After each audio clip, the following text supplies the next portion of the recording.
पशुपति व्रत की महत्वता दर्शाई। अब पशुपति व्रत को समझ लेना। कई माताएं गलती करती हैं, कई माताएं व्रत को नए नए तरह से करती हैं। कोई कुछ बताता है, कोई कुछ बताता है, कोई कुछ बताता है। उस व्रत को आप समझ लीजिए।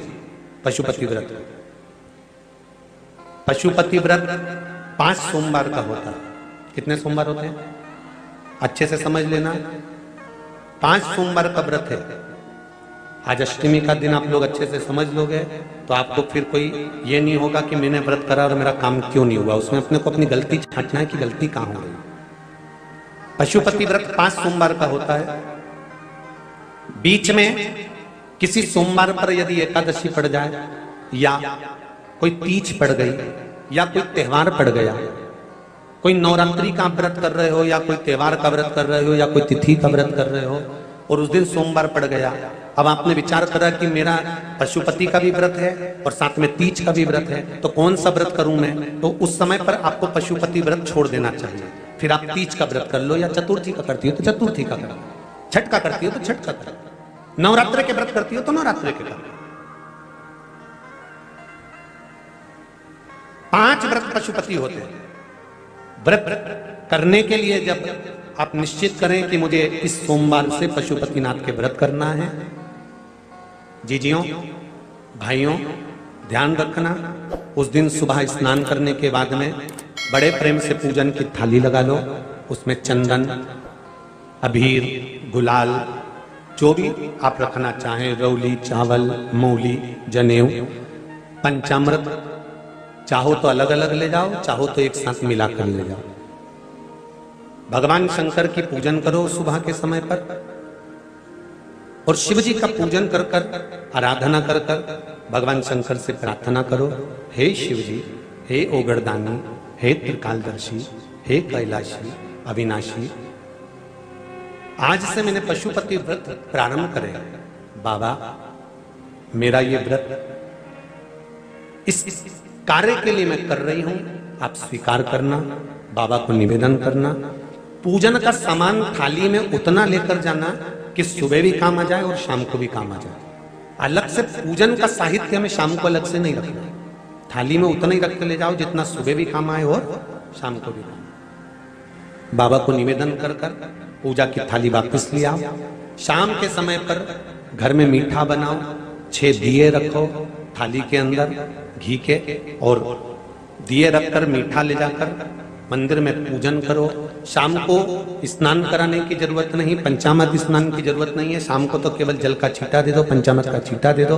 बाबा की पूजन करो। पूजन कर कर प्रसाद के पहले 3 हिस्से करो। 3 हिस्से करने के बाद फिर आप दिया लगाइए।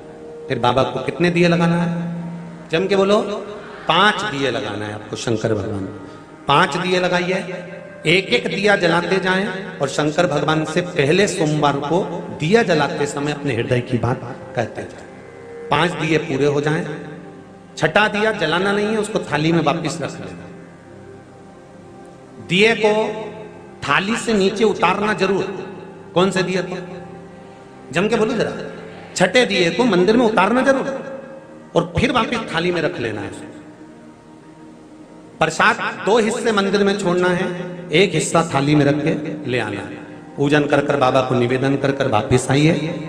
शाम को जब घर में प्रवेश करो, सीधे हाथ की ओर घर में अंदर जाते समय अपना जो राइट हैंड हो, अपना जो सीधा हाथ हो, उस ओर बैठो और बैठने के बाद उस दिए को प्रकट कर लो, प्रज्वलित कर लो। वहां पर भी शिव जी से प्रार्थना करो, हमारा यह कार्य है सफल करिएगा। बाबा से निवेदन करके घर के अंदर प्रवेश कर जाओ। भोजन जब जीमने के लिए बैठो, भोजन करने के लिए बैठो, सबसे पहले जो प्रसाद लेकर आए हो उस प्रसाद को खाइए। जो प्रसाद आप लेकर आए उस प्रसाद में से किसी को नहीं देना है, आपको अकेले खाना है। उतना ही प्रसाद लेकर जाना जितना खब जाए, छोड़ना भी नहीं। सबसे पहले प्रसाद खाइए, उसके बाद में भोजन करिए। इस व्रत में सुबह आप फलहार कर सकते हो, शाम को भोजन कर सकते हो। भोजन में ये जरूरी नहीं है कि मीठा ही खाना है, नमकीन भोजन भी कर सकते हो। बस मीठा कब खाना है? जब प्रसाद का 1 हिस्सा लेकर आओ, तो वो 1 हिस्सा आप खाओ। उसके बाद में जब भोजन करो तो नमक का करो, कोई मना नहीं, मिर्ची का करो, पर उसमें दिखावा ना करो। और भोजन करें। ऐसे 5वां जब सोमवार आ जाए, बीच में अगर कोई सोमवार छूट भी जाए तो व्रत करना, पूजन मत करना। कोई रजो धर्म आ गया, रजस्वला धर्म आ गया, कोई कार्य आ गया तो उसमें पूजन करना, पूजन नहीं करना है, उसमें व्रत जरूर करना। और जब 5वां व्रत रहे, और 5वां व्रत जब रहे तो उस 5वें व्रत में जब सुबह पूजन कर आओ, शाम को पूजन करो, तो शाम को भगवान पर 108 या तो चावल के दाने, मूंग के दाने, या बेलपत्र, या फूल की पत्ती, जो भी 108 चढ़ा सकते हो भगवान को चढ़ाकर एक श्रीफल 11 रुपए उस पर रखकर शिव जी से निवेदन कर कर घर पर आ जाइए, दिया लगाइए और बाबा से निवेदन कर कर प्रसाद पाइए। अगर नियम से कर लिया तो मेरा विश्वास कहता है 5 सोमवार के अंदर ही आपका काम हो जाएगा, 5वें तक पहुंचोगे। ये शिव कृपा। श्री शिवाय नमस्तुभ्यम। हर हर महादेव, जय महाकाल। मित्रों, आज के इस वीडियो में गुरुजी ने पशुपति व्रत की संपूर्ण विधि बताई।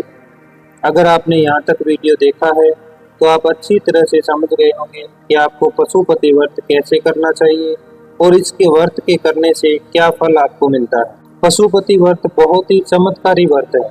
यह व्रत करने से आपकी हर मनोकामना पूरी होती है, चाहे आपकी नौकरी से संबंधित मनोकामना हो, चाहे आपके बच्चों की शादी से संबंधित मनोकामना हो, चाहे आपकी व्यापार से संबंधित मनोकामना हो, चाहे आपकी किसी रोग से संबंधित मनोकामना हो, किसी भी प्रकार की अगर आपकी मनोकामना है तो पशुपति व्रत करने से अवश्य पूरी होती है।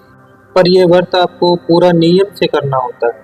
अगर हम एक भी गलती कर देते हैं तो इस व्रत का फल हमें नहीं मिलता। इसलिए जब भी आप पशुपति व्रत करें तो सबसे पहले अच्छी तरह से समझ लें कि आपको कैसे ये व्रत करना है। पशुपति व्रत आपको 5 सोमवार करना होता है। किसी भी सोमवार के दिन आप ये व्रत शुरू कर सकते हैं। जरूरी नहीं है कि आपको ये व्रत लगातार करना है। मान लीजिए आपने पहले और दूसरे 2 सोमवार लगातार कर लिए, तीसरे सोमवार आप किसी कारणवश व्रत नहीं भी कर पाए तो अगला व्रत आप चौथे सोमवार कर सकते हैं।